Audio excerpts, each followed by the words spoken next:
Monsoon Cup, the final event of the World Match Racing Tour. With a strong chance of heavy monsoon rain and shifting currents, it could make for some dramatic sailing. The top 5 skippers, all vying for the title of ISAF World Match Racing Champion, have their final shot at the title, and it's going to be close.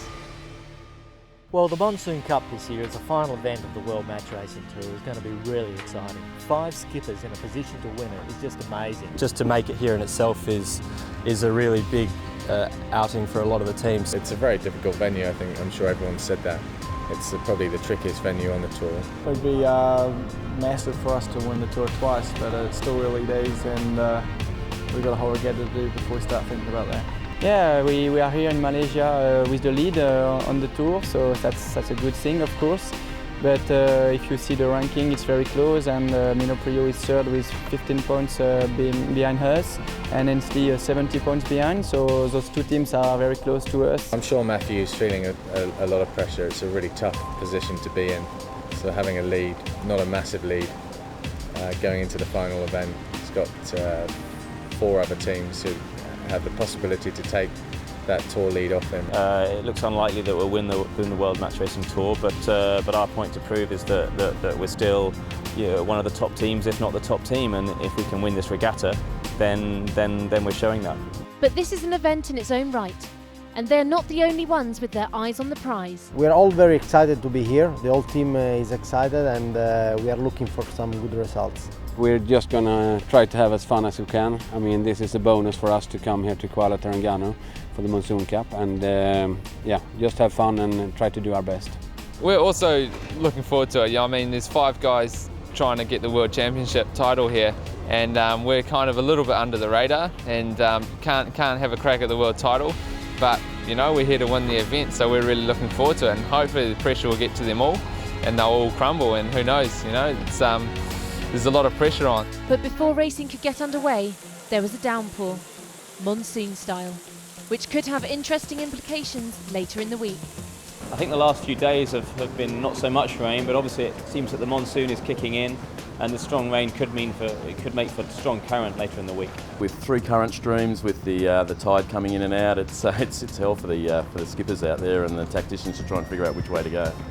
Despite the rain outside calling off the action, there was plenty going on inside, with the opening ceremony of the Monsoon Cup attended by the King of Malaysia. The final stage of the season-long World Match Racing Tour, where we crown not only the Monsoon Cup champion, but the champion of the World Match Racing Tour. This is the Monsoon Cup. This is where champions are made.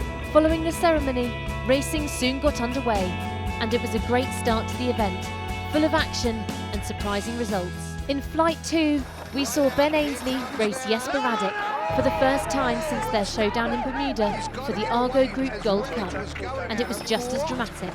We joined PJ for the action. So Radich had right of way, but the interesting thing was that green flag.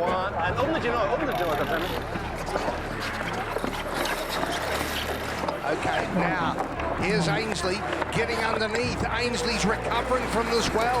If he can pinch up, he's got the overlap, he's forcing Radich. This is a brilliant recovery. Passing had to win!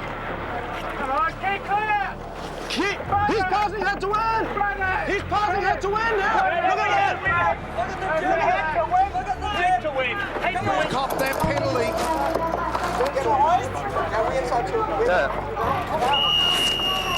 And a red flag, he's got to take it immediately. The umpires have judged that Radich, there was a professional foul. Easy man, a little bit. So Ainslie went on to triumph over Radich, just as he did in Bermuda. Here's PJ with the latest results. And so the overall standing then, after the first day of racing and 3 flights, has Ian Williams unbeaten, Björn Hansen on 2-0, B Ainslie 2-1. Francesco Bruni, Torvo Mirsky and Keith Swinton have all got off the mark. Meanwhile, for Phil Robertson, that brilliant victory over B Ainslie means he ends the day 1-all.